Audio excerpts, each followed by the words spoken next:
Hi, this is Drew Jones of Drew's Guitar Shop in Seattle, Washington, and today I have a cool little electrical foible that I can show you guys. I like to do these videos whenever I get something in, just if I have an example of it. Just happens to be a good time to kind of talk about things because I've got something to actually show you, and that's what I've got here. So I'm going to go ahead and plug this guitar in. And then I'm going to tap on the pole pieces of the pickup. You hear how that's like there's a little pop there, but I'm not really getting the reliable thumping I should be getting from tapping on these pole pieces with a screwdriver. Well, check this out.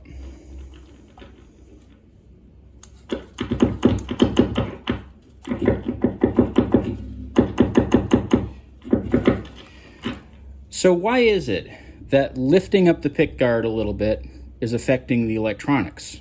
It's a plastic pick guard. It's not really part of the electrical system. There's a thing happening here, and I'm going to go ahead and open this guitar up and show you, because this is a really common kind of, not necessarily a mistake, but it's a common, not necessarily best practice when installing blade switches. So let's go ahead and open this thing up and see what's inside. So here are the guts of this Ibanez Micro, and I'm just going to go ahead and tell you all what the problem is, because I know that a lot of you just logged in to kind of get a quick answer here. So I'm going to go ahead and show you, you see all this foil tape that's in here? That's shielding tape, and I was the one that put that in. I was the one to do this shielding job. And do you see the way that this switch is installed? I'm going to give you a second to think about it, and then I'm just going to tell you the answer. So the issue with the way that this switch is installed is that these solder lugs are facing the outside of the cavity where that shielding is. And so what's happening is that these lugs, which are connected to the hot side of the circuit, are hitting on this foil tape, which is shielding. And by the very definition of shielding is part of the ground system. And so it's shorting this out at the switch. So the reason that I say that, why I mentioned best practices here is because generally speaking, these blade switches have kind of the same footprint on either side, but there will be one side that has the lugs on it. And it's typically better to install those lugs kind of facing in towards the center of the control cavity rather than pointing out for this very reason. If we point it towards the inside, these lugs are going to be a mile away from that shielding, and we're not going to have this same problem. There are very few instances in which that's not the case, because generally speaking, again, these have the same footprint. It's the same width on this side as it is on this side, and you can flip them over and not hurt anything. And these switches are pretty much identical. Usually, if it's like a normal three-way switch, normal five-way switch, the wiring on the inside of these, like all the little leads going places, that's all the same. If you flip it around and you wire it up, the way that it's supposed to be wired up in the diagram, it's going to do the same thing. So right now, if we flip this switch around, what would happen is that our pickup selector would work backwards. But we could change the solder positions of these wires, and we could make it work forwards. So we're not going to flip this around. There's also another reason that this is happening. One of those, and the reason here is because this switch is kind of unusual in that we have this lobe here and this lobe here. This lobe here is connected with a little arm on the switch. This lobe here is connected with the kind of inside of the switch here. And so when we flip the switch, you see that little movement that takes place on this little lobe here. Well, because this lobe sticks out about 1/8 of an inch from the general footprint of this switch, if we just turn this switch around, that lobe may well and probably would be impacting on the side of the side of the cavity, which wouldn't be causing a short because this is part of the chassis of the switch, which is connected to ground. But what it would do is it may interfere with the movement of that switch. And so we don't want that either. So what are we going to do about this? Because we got to make this work. So I'm going to give you a couple of answers here, because there are a number of kind of different solutions that are worth trying in this situation.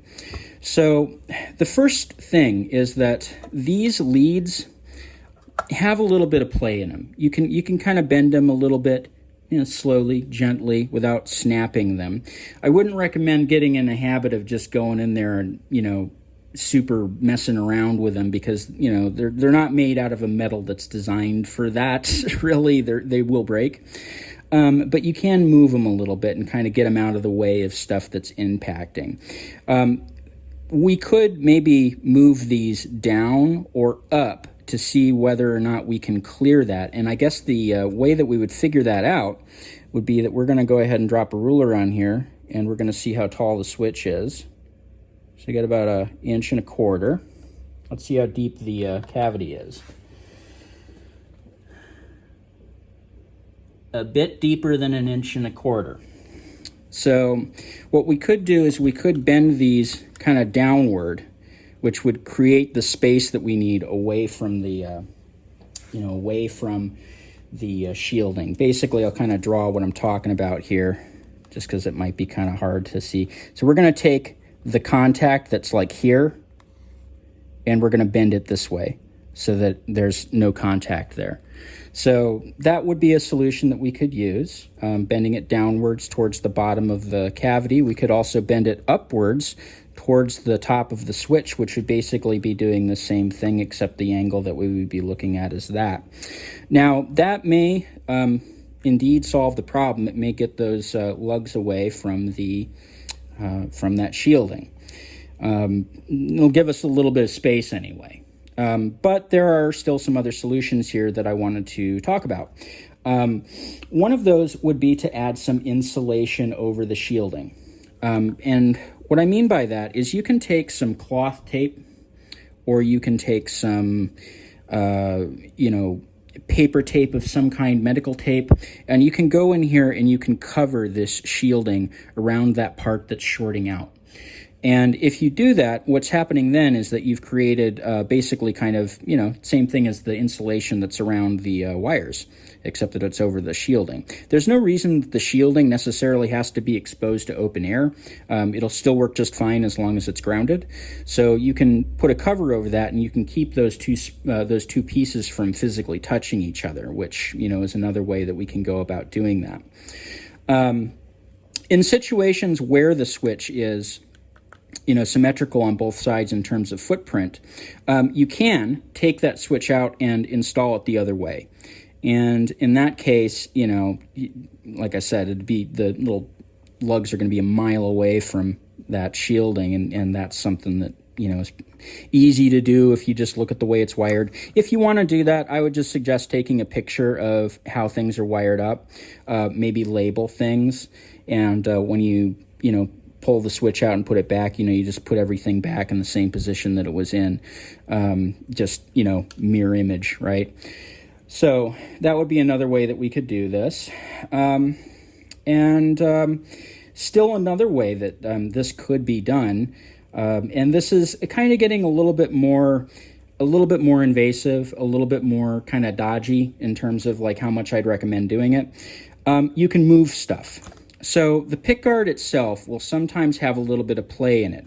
If you look at this piece of plastic and you look at this body and think about it for a moment, you realize that this is probably not that precise a piece. This is probably not a piece that goes on there and is like, dead on to like the micron. What that means is that you probably have a little bit of play in it. And so if you have something that's touching, you can kind of maybe move it around a little bit, and you can figure out where it's not touching. Maybe do a little bit of that combined with a little bit of this, and you can get it to the point where you aren't making contact with that shielding anymore. And that would be another thing that you could do. And you could move where the wall is in here. You could go in and you could just take out a little bit of material. This is not something that I would necessarily super recommend to players out there, but I mean, if I had to deal with it, I could see instances in which the choice that I might make is to maybe draw a little line across here, just make sure that it doesn't go outside the boundaries of the pickguard, and then just take a chisel and start just scraping away that wood until I've got myself a little bit of clearance. Because in a lot of cases, when it's stuff like this, it's basically just that the company was trying to manufacture something kind of small and compact like this Ibanez Micro, and, they were just kind of not necessarily super cognizant of making sure that the space in here was, enough for everything that they were doing. Now, that's in the case of these guys. Now, somebody may be asking, okay, well, what if it's a pot? Pots rotate. This is generally speaking, not a thing that you deal with pots, because if you do have a pot that's shorting out, you see how these are both kind of pointed towards each other. The safest thing that you can do with that pot is you can take that pot and you can turn the pins towards the innermost part of the cavity. So just point them towards the center of the pickup or the control cavity, and you're generally not going to have any issues with these impacting on anything unless there's some kind of free-floating ground wire in there or something like that. So you generally don't have to worry about it.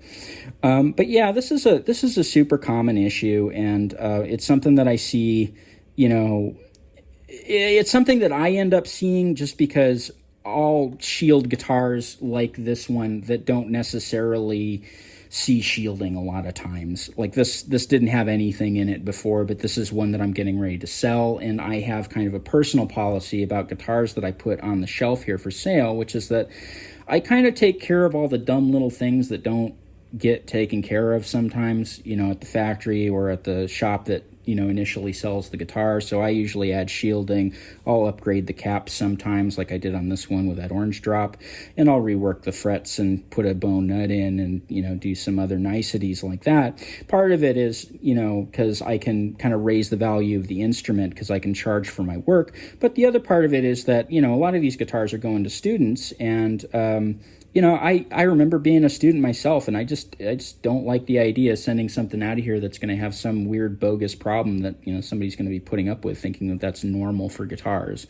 Because I remember my first guitar had a lot of little weird idiosyncrasies that, I just kind of thought were normal until I went to luthier school and, learned to do proper setups and stuff.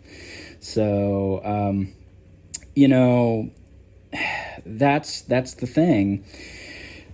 So if you find a situation in which you plug in, you get everything wired up and you test it, and then you install the pick guard, and then all of a sudden everything stops working, this is likely what's happening. This is almost guaranteed what's happening, is that you have something in there that's contacting the body, because that's the only thing that's changed, right? You didn't change any of the wiring in here, you just took it from here and you put it on here. So what's the difference? What's happening? So usually it's because, something in here that is not supposed to touch ground ends up touching ground. Or in some very rare cases, I've actually seen, something maybe get pushed on a little bit, and, two things get pushed together that shouldn't be touching. That's a lot rarer. That tends to be the kind of thing that you see in old Teisco guitars and stuff like that. But sometimes that's something you see. But in any case, if the issue that you're dealing with is that it worked when the pickguard wasn't on, and then it doesn't work when the pickguard is on, you should be looking at everything that's on the outside first and see if there are any of these hot leads that are kind of pointing outward first, and kind of go through those and see if that's the problem. And then the next thing that you should do is maybe look and see if there's anything that's kind of having pressure applied to it and kind of pushing things in a direction that it shouldn't go. But that's how you deal with that. So in this situation here, it looks like I have a little bit of clearance on the bottom. So probably what I'm going to end up doing is I'm going to put down some black acetate tape in here and kind of, seal this part of the shielding off. And then I'm also going to kind of bend those leads a little bit and get them out of the way. And, that's going to solve the problem. The acetate tape is specifically designed for look it up, black acetate tape. You can, it's basically like cloth tape that you can put on stuff. It's very adhesive. It works way better than that vinyl electrical tape that you can get. I would highly recommend using that if you're going to use tape at all. But that stuff will work great in here. So that's how I'm going to solve the problem. That's how to kind of diagnose that problem if you have it. If you found this video helpful and informative, and you want to kick me a few bucks, there's a link to my Ko-Fi and my Patreon in the description of this video, and you can do that there. If you have like long form questions, things that you want to ask me about, talk about, I prefer to get those over Ko-Fi just because those sometimes involve a lot of time and sometimes research on my part, and I'm happy to do that, but I do like to be paid for my time. There's also a link down there to my Reverb page where I sell some of these instruments, like this one that I'm getting ready to put up for sale. And there's also a link down there to my website where you can find my pricing info for repairs, you can find my contact information, and you can find a page that I wrote on caring for stringed instruments. Because if you're here, you probably have some stringed instruments that you care for, and there may be something in there for you. Anyway, lots more videos like this on my channel. Link them around, like, subscribe, all that jazz, and thank you for watching.